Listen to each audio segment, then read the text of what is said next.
Hey folks, welcome back to Canada's Boxing Channel. Hopefully everyone's having a good day. I've been out doing my usual sowing of logs. Just gotta try and beat that snow, right?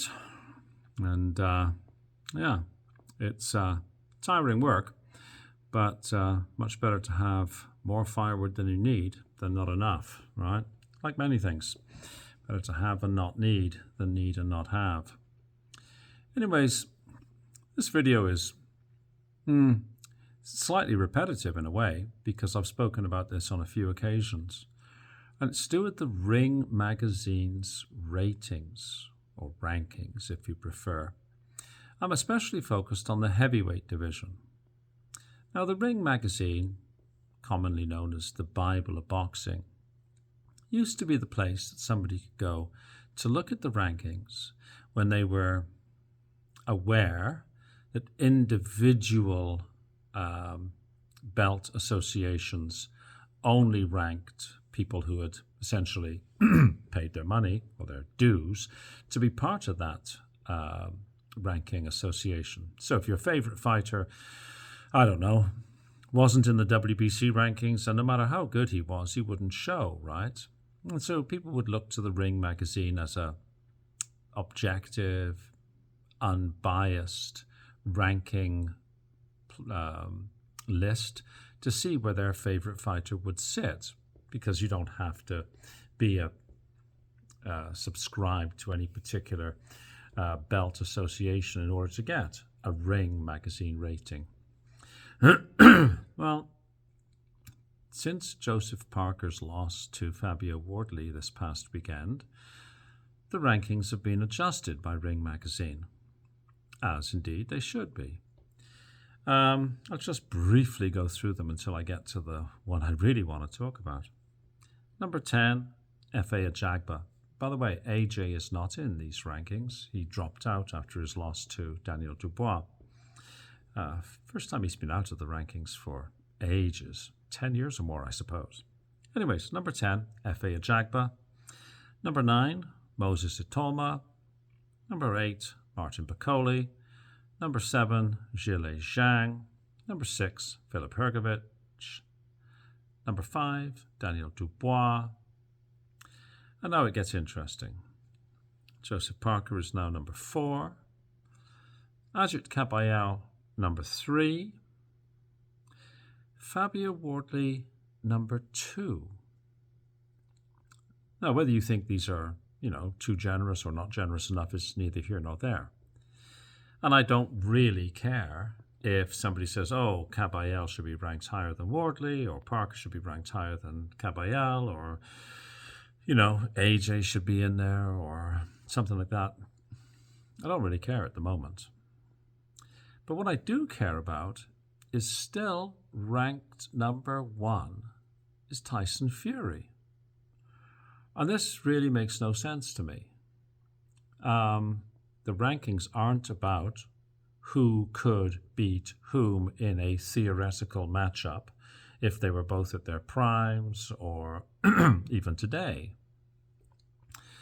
Because honestly, if that was the criteria used, then I might say, yeah, sure.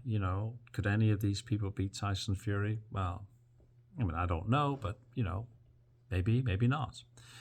But the criteria isn't supposed to be who in a theoretical matchup could beat whom. It's not a fantasy fight league. If it was a fantasy fight league, well, you could put Larry Holmes and Lennox Lewis in there, right? Say at their prime, they could beat whomever. In fact, if you wanted to have fantasy fight league and you still wanted to talk about people who were alive, and you would say at their best, at their prime, well, then you'd have to have Lennox, Holmes, Klitschko, Tyson in there, wouldn't you? But those fighters have all retired. Which gets me back to Tyson Fury. Tyson Fury has been adamant that he's retired.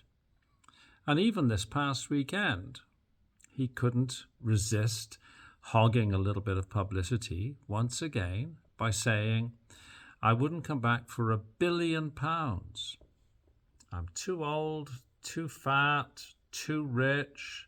Like, he's been abundantly clear.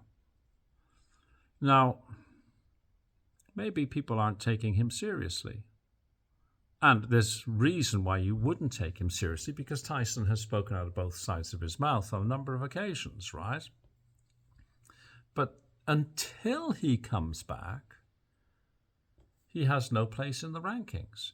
If, for example, he was to say, right, I'm coming back, this is it, I'm going to fight, Billy Badango, February next year, well, then you could make an argument that, let's see how he does, and then let's see if he can earn a ranking. Or maybe you would say, as a former champion, he's always allowed to have a ranking in the top 10. I don't agree with that personally, because if you said that, you've got to then go through the list of former champions and say, you've got to hold a spot for Deontay Wilder, you'd have to hold a spot for Anthony Joshua, you'd have to hold a spot for Andy Ruiz. You know what I'm saying, right? So I just don't get why Tyson Fury has retained this number 1 ranking. He hasn't fought. In fact, he's absolutely categorically said, I'm done. I'm not fighting. I'm too old, too rich, too fat. It's a young man's game. So why does the Ring magazine persist in keeping him at number 1? Is it a sop to his ego? Is it a placeholder? Has he, in some back room, boardroom, said, no, this retirement talk is just bullshit so that I can, be left alone, but I've committed to fighting next year? Are there signed agreements in place? Or is this just influence of people like Frank Warren, who has put pressure on the Ring magazine to say, no, keep my guy there because that's the only way I can get my guy to potentially come back for that lucrative trilogy fight with Usyk or the fight with AJ, which I don't think is ever going to happen. And as I've said before, every month that goes by, my interest in it kind of goes down. I don't know. It's not a fantasy fight league rating. Tyson said he's retired. He's doubled and tripled and quadrupled down on that. Why is he still sitting there at number 1? I'd really like to know. Now, of course, those people who really truly do know are not going to reach out to me and say, hey, Canada's Boxing Channel, this is the reason. So we're left speculating, right? Let me know what you think. Why do you think Tyson Fury has been retained as number 1 by the Ring magazine?